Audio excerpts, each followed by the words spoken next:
Well, hello there. Welcome to this webcast. My name is Jonathan Foust. I am happy to have you here.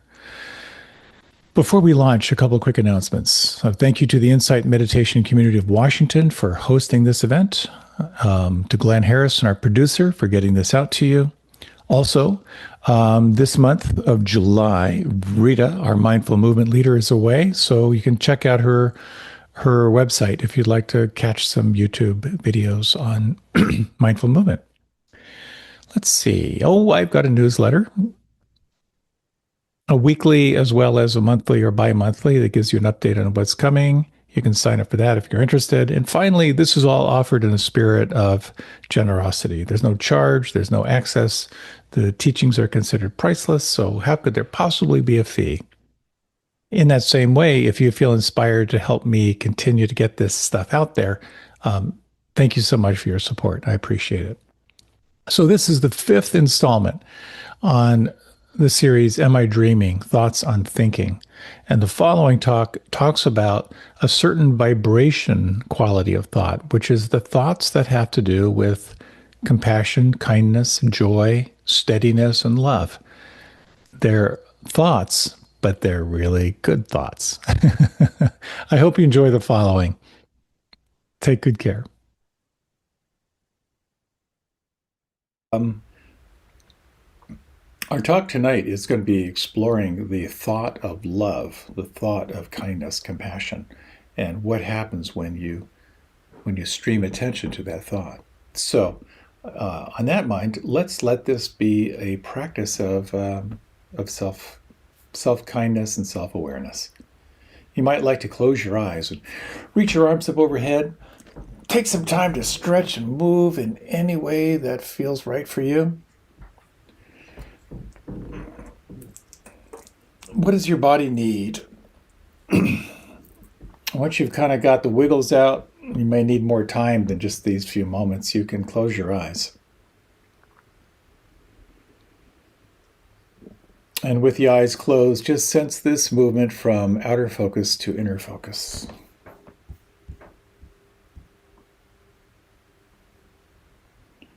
You might find it helpful to bring in some awareness of breath.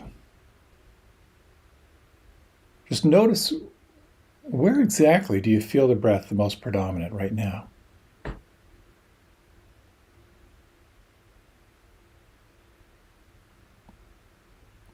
And notice what happens when you slow down and at the same time smooth out your breath. The breath is slow and smooth.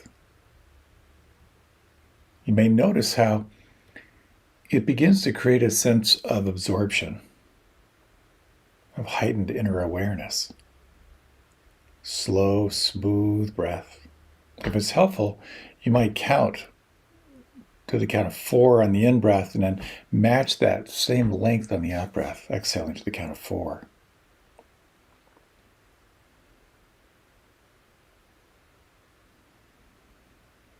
Just one breath invites your attention back inside.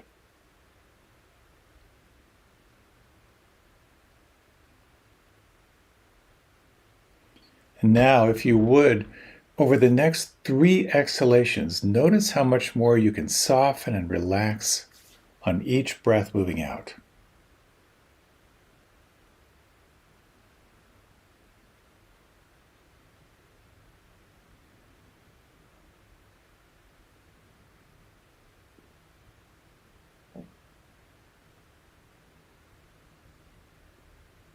And let's follow this inner movement of softening, relaxation. You might, if you like, let the breath technique fall away and just feel your breath now completely unrestricted, free-flowing, and easy. Effortless breath, and at the same time, awareness of the feeling of the breath on the inside.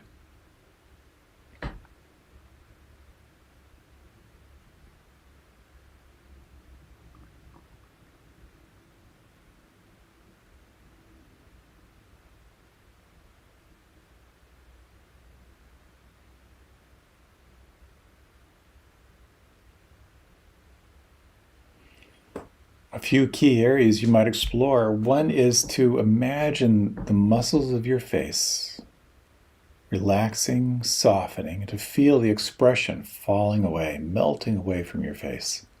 The forehead, muscles around the eyes, cheeks, and particularly the jaw.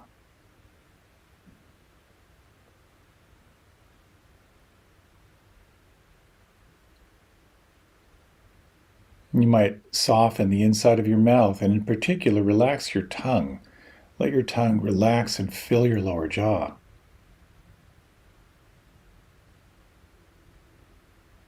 And feel this inner settling.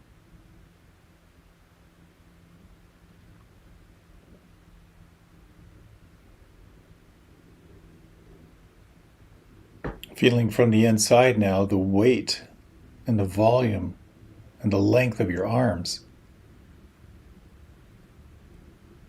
And as you feel the heaviness of the arms, letting the heaviness of the arms draw you into a sense of deeper and deeper relaxation and feeling.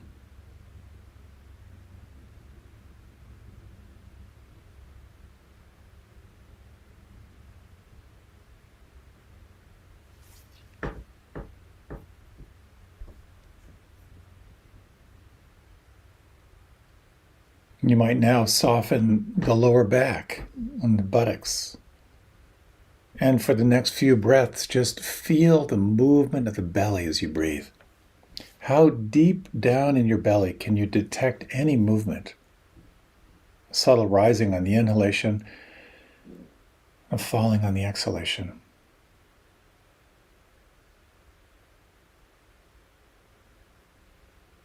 The more you relax, the more you feel.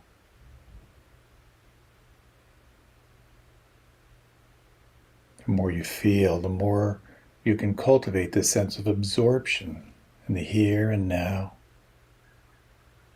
Awake to this inner world of feeling.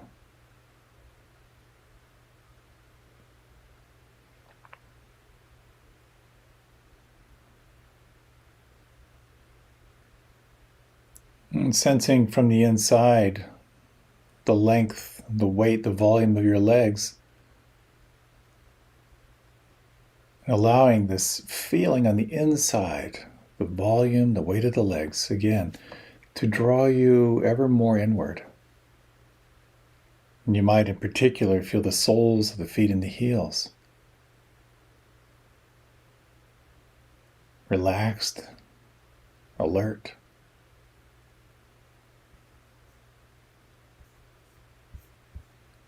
Sensing now from the crown of the head down to the soles of the feet, is there anything right now that could relax or soften or let go?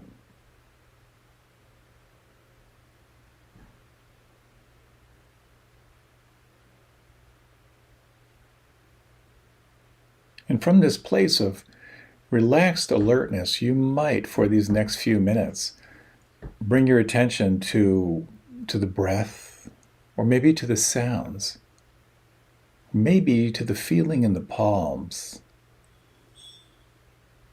And let one of these portals be part of your practice now.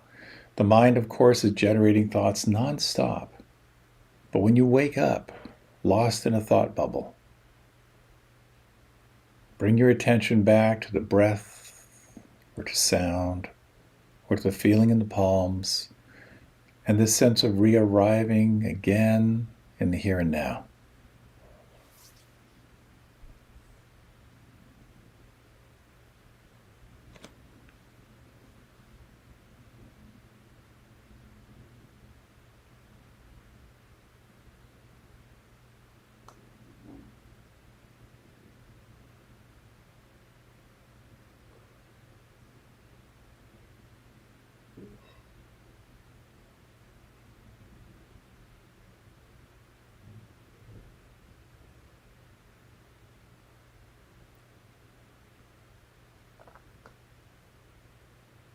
This is a practice where you begin again and again, re-arriving establishing this sense of deep relaxation, quality of alertness, and just noticing how long you can sustain this experience of here and now, this point of contact with your anchor, and maybe just a fragment of a moment.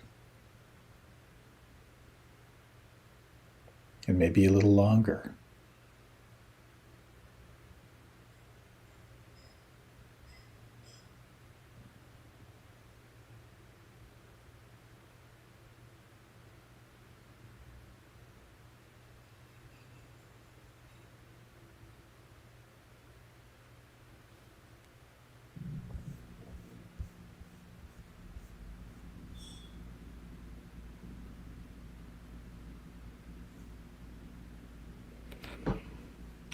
And you may notice, as you again and again relax and pay attention, this quality of what some call the witness, the observer. Your capacity to observe what's changing. And here you might broaden your attention beyond just the breath or sound or the feeling in the palms, 360 degrees, just noting what is changing right now. And can you let it be?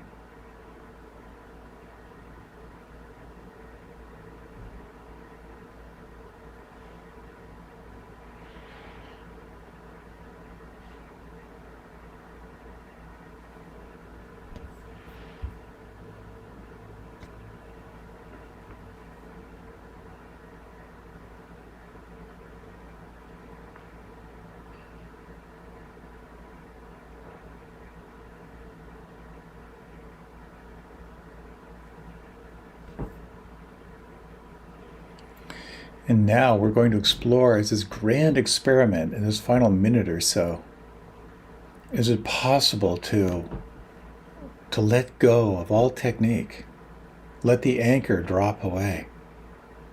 Let any sense of self-improvement or control of your experience, let it simply melt away and sense what it's like to simply be present. In the absence of desire, what do you feel? What do you notice?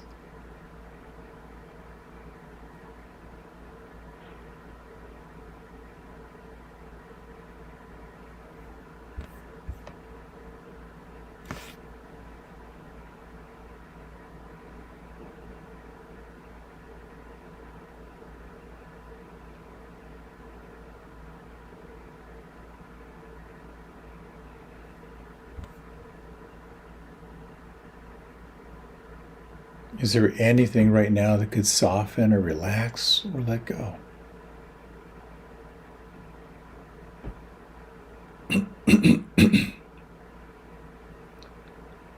As you're ready, you might just notice the sounds around you, all happening by themselves.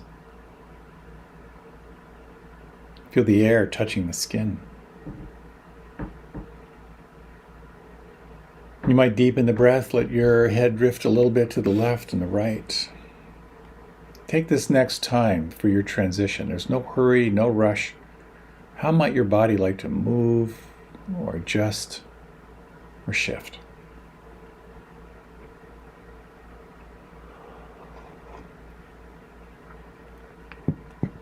You might reach your arms up overhead. Stretch up to the left side, the right side, let out any sounds.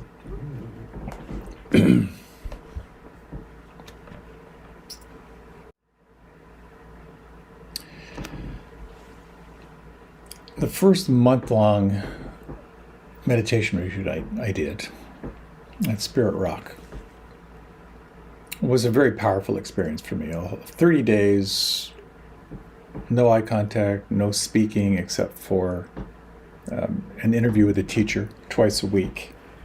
Just really keeping the attention focused within. One of the more powerful experiences I've ever done. A big part of the retreat was cultivating the heart, or the heart practices. The first week you focus on self, bringing kindness, compassion to yourself. Hardest place to start for many. I'll talk about that a little bit more later. And then you reflect on the benefactors, everyone who's easy to love. So it's kind of like training wheels for well-wishing. The next week, you turn to a neutral person. You just choose someone who you've got no main antipathy toward, but no main attraction toward. And then the fourth week, you focus on the difficult person. But I had a very interesting experience with that third week. Actually, every week was very interesting. Each one had its own growth opportunities. The third week, I chose our retreat manager as my neutral person. Seemed like a lovely person. I had no particular attraction, nor did I have any particular aversion toward this person. So every day, as part of the heart practices, I would just stream attention toward this person. May you be well, may you be happy, may you feel strong, may you feel at peace. Again, I'll talk more about this practice, but over time, I just kept generating thoughts of kindness and compassion. And on about day 3 of that week, she walked into the meditation hall, in her role as manager, and my heart just leapt. It was like, my beloved has arrived. I suddenly got really concerned. I thought my God, I'm falling in love with the retreat manager. I got to dial this back a little bit. What happens is, where the attention goes, the energy flows. And as we've been talking about waking up from the dream of thoughts, this thought of love, the thought of kindness, compassion, joy, and equanimity, you start with a thought, but it takes you to an experience. What I'd like to talk about with you, with the little bit of time we have here, is a little bit about these heart practices. Where do they come from? What's the origin of the heart practices? And how this movement from a thought to an experience is so interesting, so juicy. I'll talk a little about the system that's going to develop for cultivating loving awareness. And finally, just some thoughts on what exactly is the awakened heart and mind. So when you look back to the Buddha's time, the practice of loving kindness, or metta, M-E-T-T-A, metta means friend, friendliness. It was not one of the original teachings. His original teachings were on generosity, on the Four Noble Truths, etc. But according to the Buddhist tradition, after the rains, the rain period of like 3 months, where all the practitioners are sort of like huddled together under I'm assuming under some kind of protection, they would then go off out into the forest to practice for a few months. And when the monks went out there to kind of find their place to sit, they were freaked out. There are all kinds of tree spirits, of like wild sounds, and a very deep belief in kind of ghosts of spirits. And according to this story, the monks ran back to the Buddha. They told him how freaked out they were, asked for some kind of practice that they could do. And the Buddha offered the monks the practice of metta, the practice of loving kindness, and encouraging them offer metta to these evil spirits. So when the monks returned to the forest, they sat in metta meditation, and here's what they found. They found that the spirits stopped haunting them and actually grew to protect the monks in their practice. Obviously, we don't know if this is just an allegory or an example of how bringing loving kindness to difficult beings and situations works, but it's kind of an interesting origin story. And it's very interesting because really what it comes down to is when something happens, if maybe it's oversimplifying, but if we really break it down to like a binary reaction, either you're reacting out of fear and self-protection, or you're acting out of love and expansion, extending yourself. So we have this option when we're lost in thought, when we're lost in reactivity. One of the main teachings that I have found helpful is when you're practicing meditation with the intention to be present, automatically, of course, you start noticing with hyper-awareness how you're not present. So when you notice your mind far away, lost in some ridiculous fantasy, you've got two options. One is to judge yourself for losing your anchor, for forgetting, for getting distracted yet again.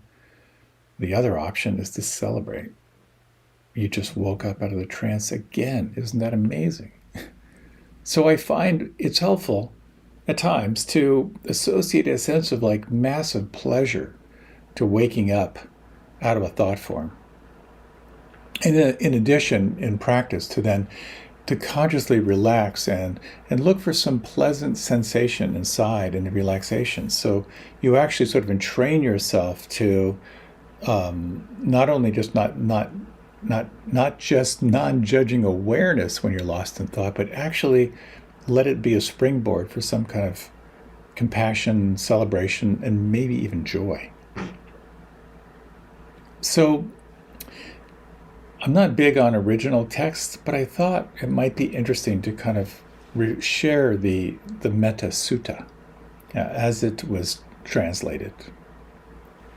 So I'll kind of go through this slowly, kind of break it down in little pieces, and then we'll explore what it's like. So this is the translation. This is what should be done by one who is skilled in goodness and who knows the path of peace.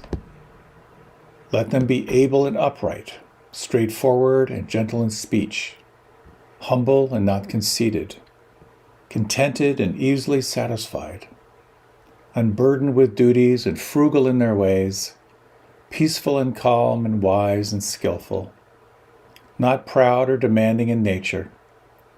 Let them not do the slightest thing that the wise would later reprove. So, basically,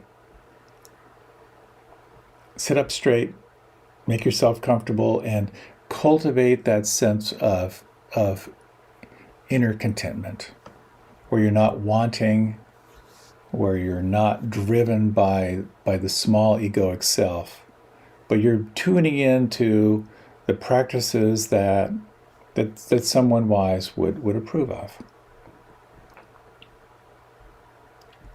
When you're there, wishing in gladness and safety, may all beings be at ease.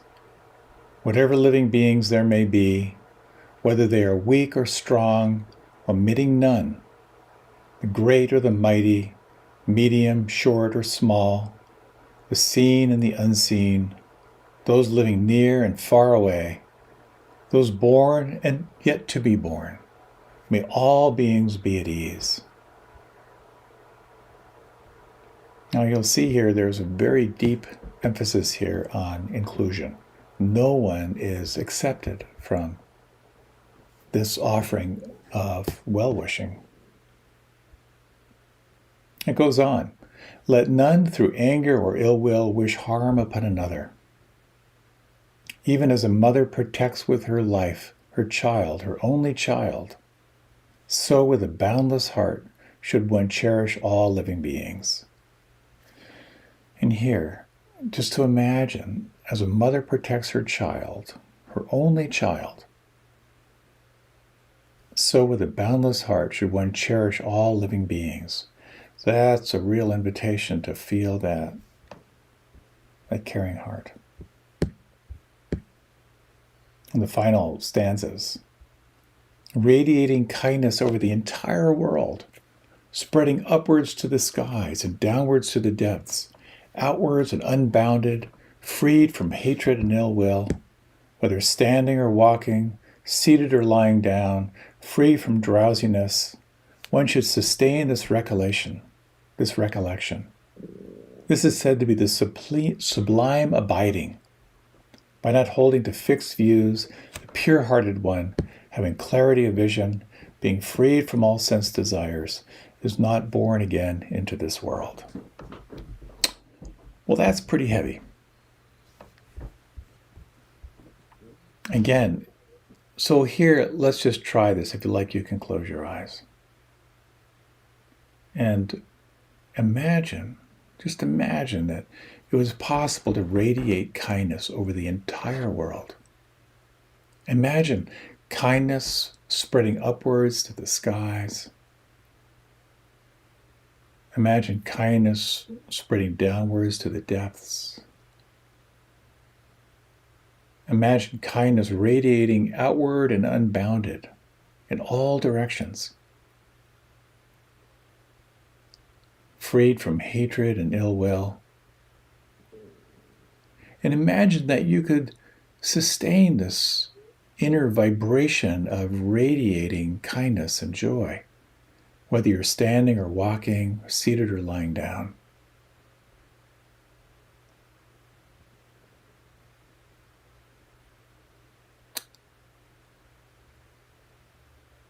So if you like, you can deepen your breath. If you like, you can open your eyes.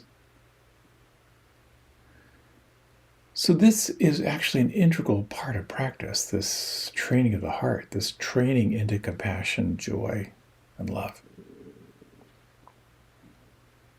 And it speaks to what are referred to as the immeasurable states, and we'll talk about that a little bit more. The last line, just want to mention, the pure-hearted one, having clarity of vision, being freed from all sense desires, is not born again into this world. What does that speak of? Well, it speaks in part to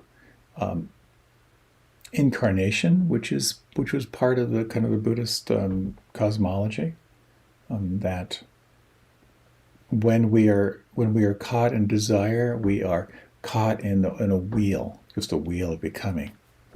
And this practice of freely offering love, compassion, joy out in all directions, freeing ourselves from want, from desire, actually releases us to sublime states. Ultimately, sublime state where there is no self.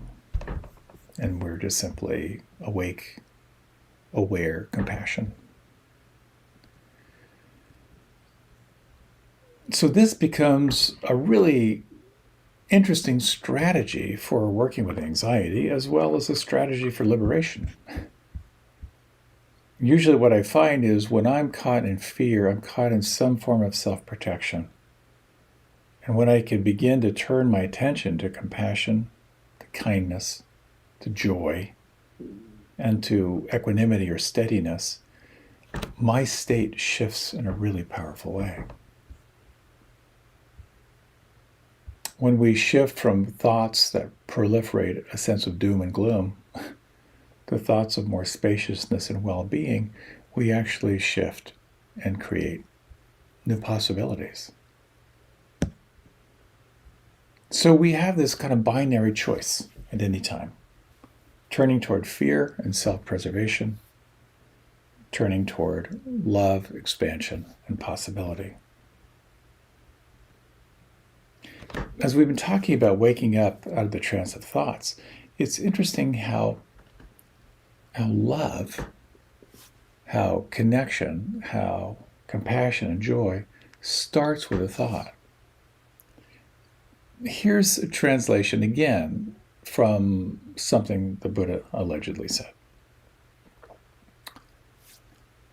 And this, I find this to be, there's a lot in here. All experience is preceded by mind, led by mind, and made by mind. Speak or act with a corrupted mind, and suffering follows, as the wagon wheel follows the hoof of the ox. Part 2. All experience is preceded by mind, led by mind, made by mind. Speak or act with a peaceful mind, and happiness follows, like a never-departing shadow.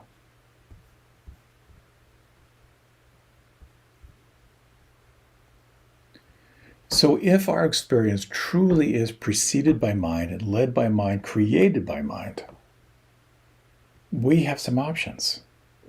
When we act from a corrupted mind, that is to say, one caught in greed or hatred or delusion or self-preservation, suffering follows, just as a wagon wheel follows the ox.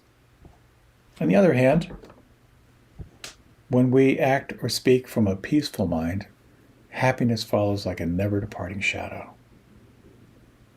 Now, it's a real question, do we have any free will at all? I'm not going to dive into that one here, but it does seem to me there is this possibility that it's not exactly what's happening outside, but perhaps more of how you respond or react.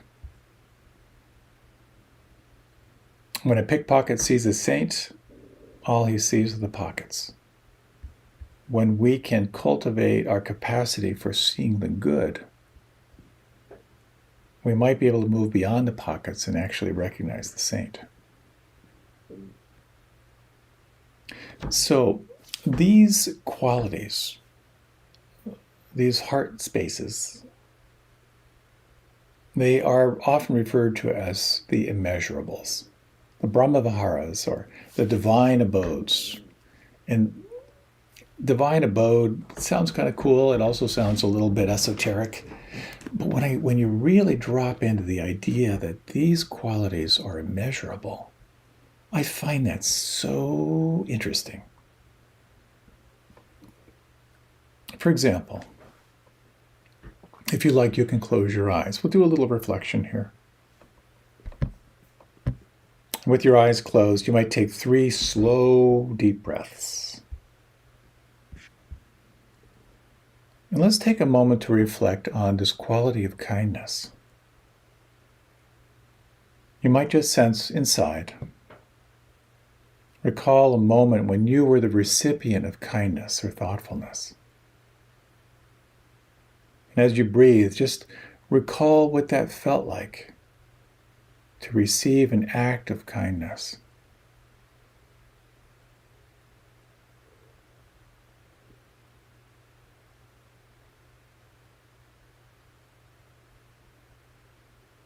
You might recall an act of where you were kind to yourself.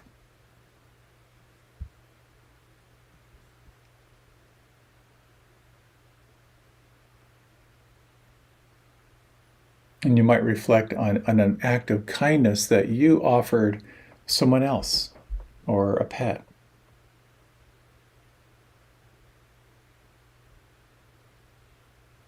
And now if you would, just sense the breath.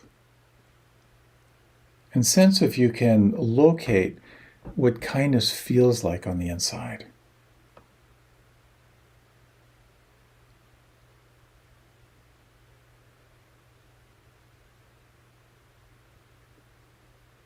Now, what this teaching offers is that this experience of kindness is immeasurable. You cannot find an end if you imagine offering kindness out in all directions, out beyond the furthest stars, out to all beings, those born, those yet to be born. Can you find the end? Can you find the edge?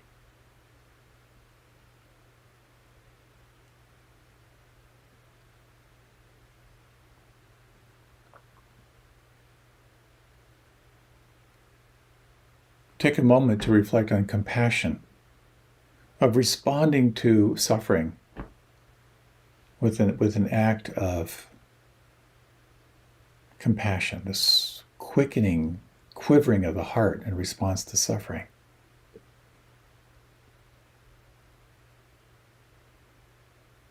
A moment when you received an act of compassion at a time when you were struggling.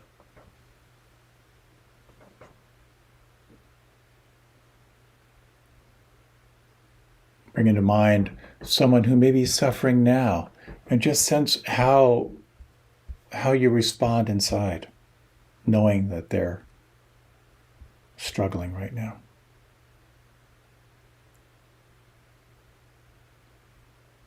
And if just for a moment, only if it feels safe inside, just sensing this suffering throughout this planet right now.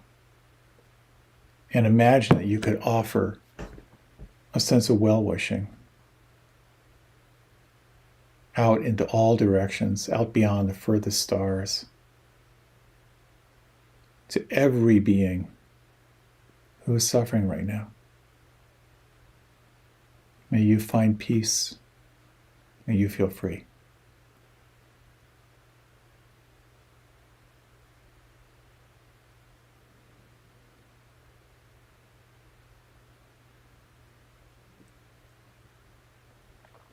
You might now deepen the breath. And if you like, you might open your eyes. Kindness and compassion are the first two of the Brahma Viharas. The second two are joy and equanimity.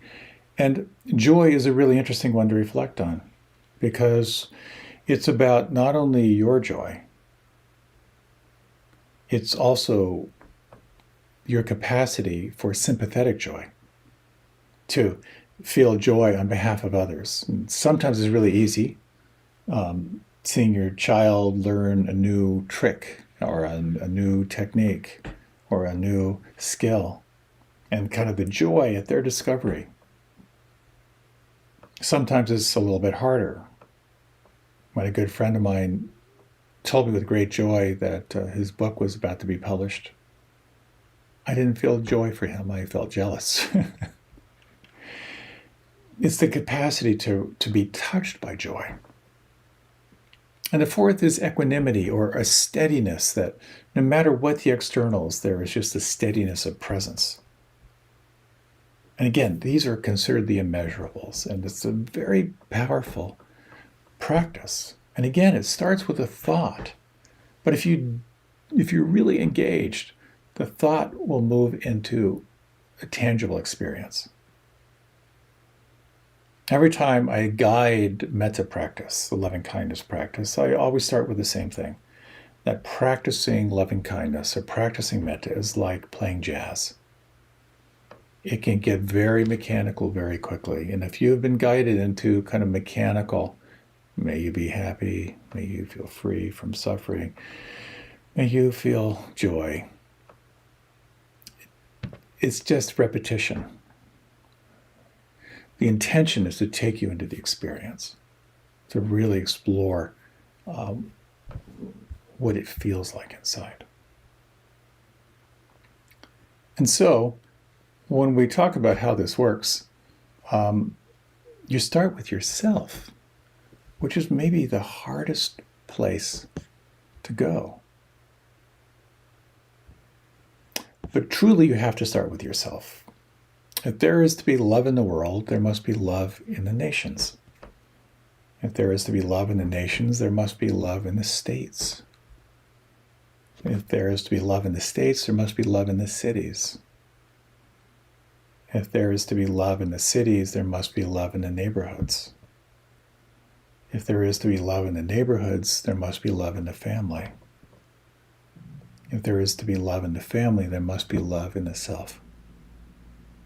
So it all starts within.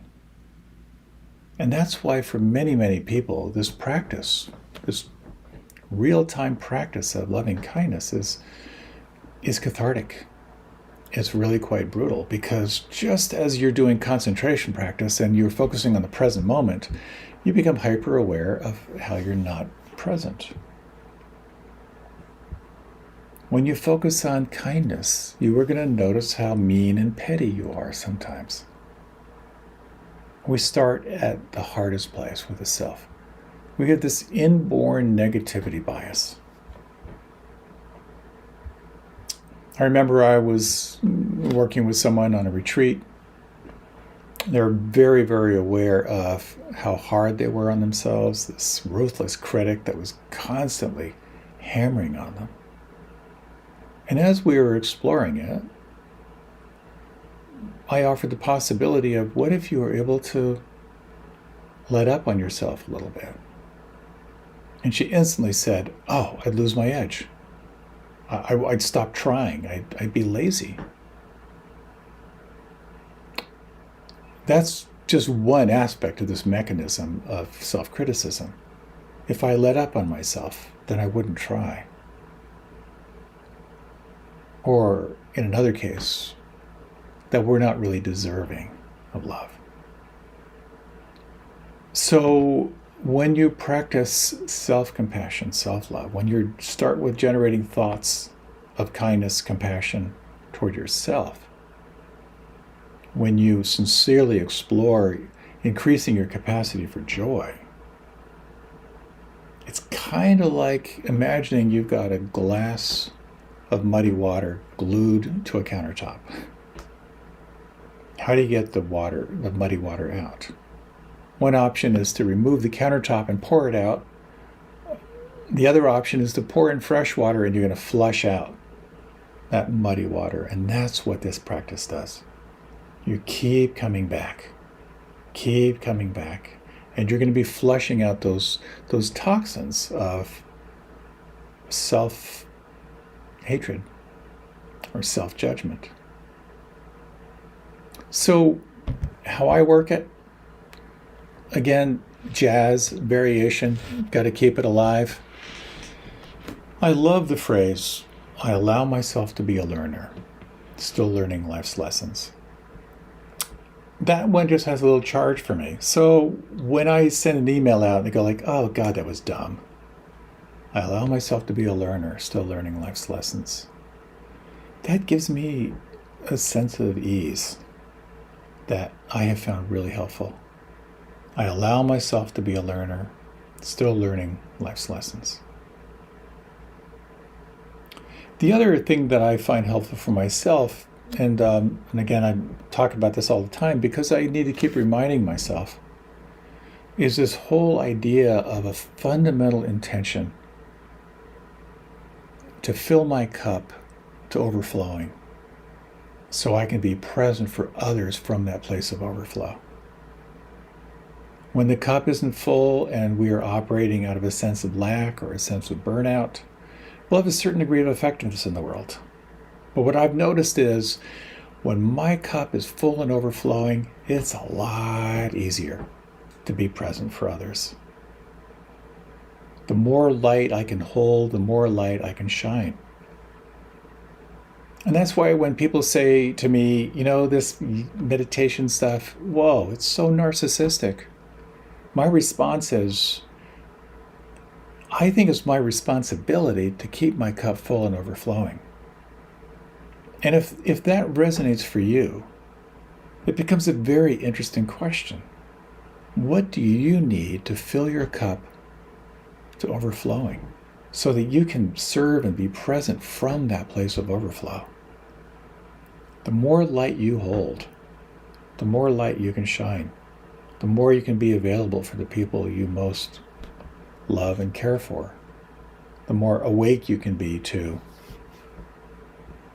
the suffering in the world and to be able to respond rather than react. So this practice of self-offering is a challenge. But we have to start there. We have to start there. And again, widening circles, you start with yourself and then you turn to those who are easy. Again, it's like training wheels for generating thoughts of love, kindness, compassion, joy, and steadiness. And you know those people, the people who laugh at your jokes, the people who know you and still like you. Ancestors, for some people, tuning into ancestors is really, really, really powerful. So that moving into there gives you a sense of it's natural, it's easy. It doesn't take effort to wish these people well. And then you turn your attention to those in your inner circle, the ones closest to you. And here sometimes, again, it can be easier, but still sometimes challenging. Usually here in my practice, I will opt to think of someone who's struggling. Because when I think of someone struggling, it sort of activates that quivering of the heart. And then I can sort of feel that that sort of spontaneous, generous well-wishing. And from here, if you're doing the full Monty, you can then turn to a neutral person. It could be someone who maybe you encounter on a regular basis and they're just sort of there, you don't really notice them. And just take some time as a practice to wish them well, to imagine them happy, healthy, free from stress. The more you do this, the more you can then begin to turn your attention toward generating thoughts of love toward the difficult person. And here, this becomes a very active, very transformational practice. And there's one particular story that I love. Ram Dass told this story of he was very devotional. He had a very devotional practice. So he had a whole altar with all his stuff. And at that time, Bob Dole was the Republican leader in the Senate. Pretty right-wing dude. Not by today's standards, but back then. So he would sit at his altar in the morning and go like, oh, Hanuman, Hanuman, my love flows to you. Oh, Krishna, Krishna, oh, Buddha, Buddha. He had all these, kind of icons up there to sort of stimulate his heart. And he had a photo of Bob Dole. So he would do this, oh, Krishna, oh, Buddha, oh, Jesus. Hi, Bob.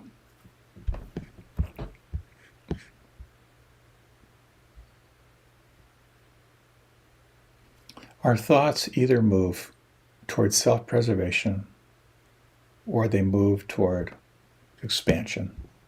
They move toward interconnectedness. They move toward awakened heart. I'd heard this story, I don't know if it's true, but of Tibetan monks who were being tortured. And they were trying their utmost not to die so as to not create karma for their captors. Again, I don't know if that's true, but to me, that is an expression of an awakened heart and mind. Some of the most inspiring people on the planet somehow made this shift from profound pain to love and connection. Mahatma Gandhi thrown off the train for the color of his skin. Martin Luther King after his house was firebombed. Nelson Mandela after being in prison for so many years. The Dalai Lama fleeing his home country and living in exile all these years. And anyone who forgives anyone.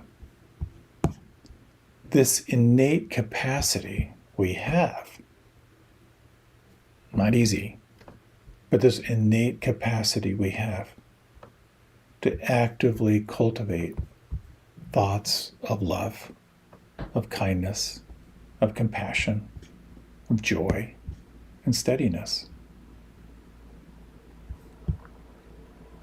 Now it's interesting how when you look through the lens of awareness, it points toward a sense of emptiness. When the self falls away or becomes porous, we become more aware of this immense, immeasurable space of emptiness.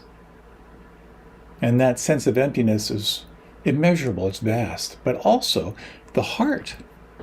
When you fully immerse yourself into the reality of kindness, compassion, joy, and presence, there too, there is a quality of the immeasurable. This phrase, which I think I've shared before, I find it quite powerful, that suffering ends when gratitude begins. When you turn your attention to what you're grateful for, you begin to move from this world of duality, this world that is based on greed, hatred, and delusion, into a very profound sense of presence. And again, whether we have free will or not, I just have this sense that it's not so much about what's happening externally, It's more about what's happening internally. And when you can train yourself to look for the good, really juicy things start to happen. So we've got a little bit of time left. I thought we might close with a reflection. If you like, you can close your eyes.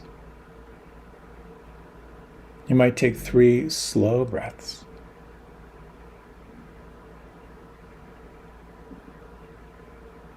Imagine you could relax just a little bit more on each exhalation.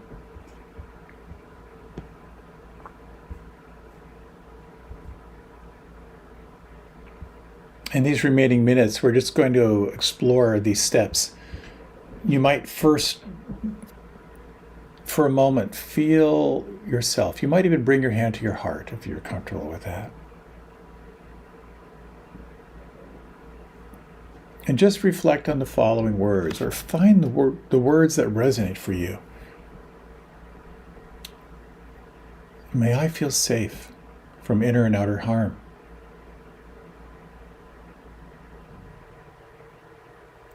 May I feel free from stress and suffering.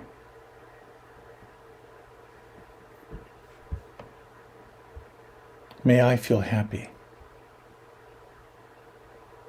And can you imagine increasing your capacity for happiness, for joy?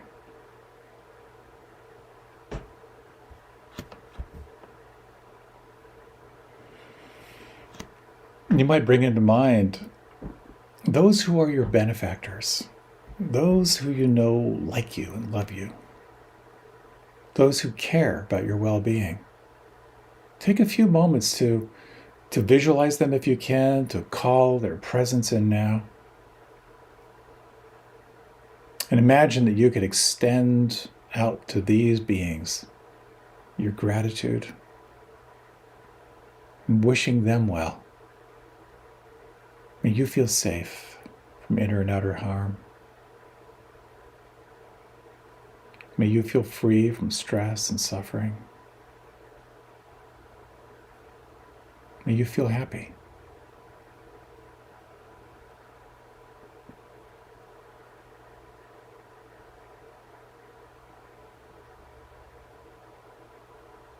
Invoking now those in your inner circle, those who are close in, maybe someone who might be struggling right now, and just feel the response in the heart. Wishing these beings well, extending it out to them. May you feel safe from inner and outer harm. May you feel free from stress and suffering, and may you feel happy.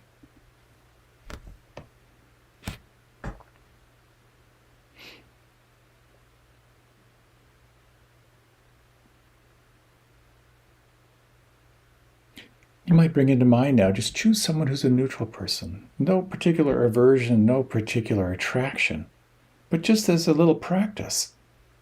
Maybe someone you see, a neighbor, someone you see on a regular basis. And take a few moments now to imagine you could extend outward to them your best wishes. Imagine this being feeling safe from inner and outer harm, feeling free from stress and suffering, and feeling happy.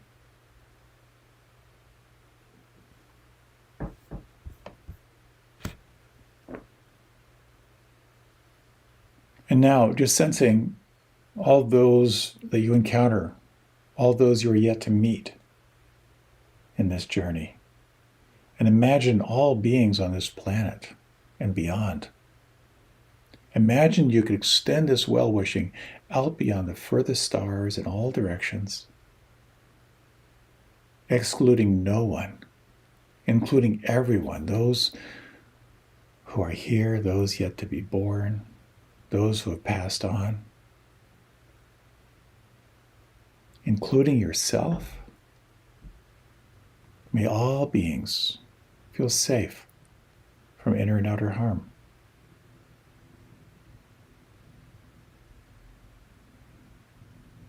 May all beings feel free from stress and suffering.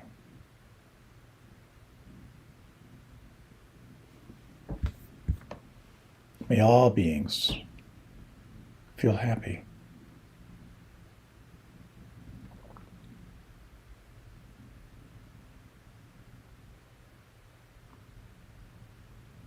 If you like, you can deepen your breath. If you like, you can open your eyes.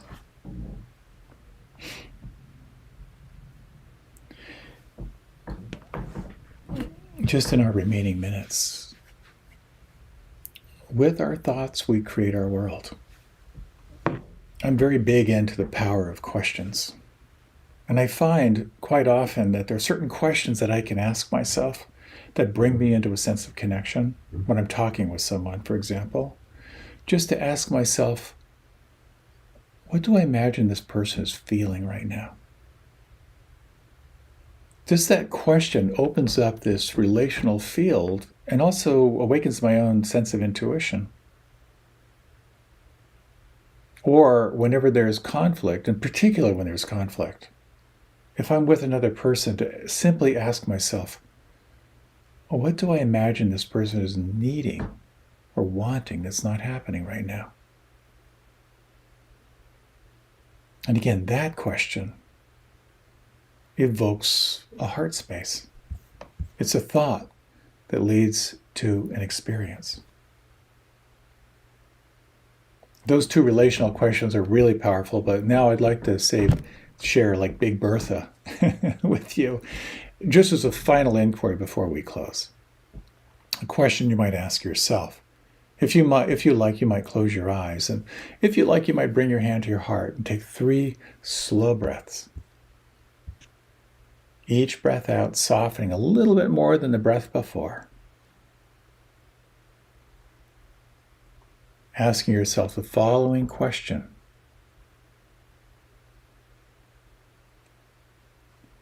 What is love asking of me right now?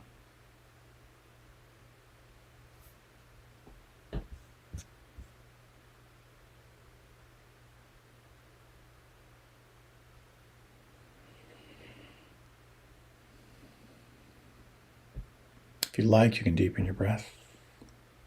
If you like, you can open your eyes. With our thoughts, we create the world.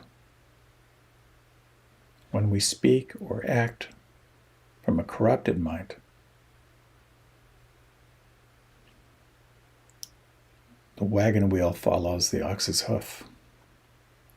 When we can access our capacity for love, for connection, for joy, for compassion, for kindness,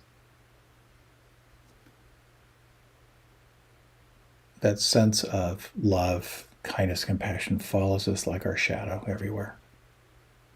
And so again, it's not so much what's happening, it's more about that internal process of how you respond, and just remembering in some way that thoughts of love, kindness, compassion, joy, and equanimity are the highest vibrational thought there is. And if you track those thoughts, they'll take you somewhere. Thank you so much for your time and for your attention. So many blessings in your life and in your practice. I look forward to being with you again.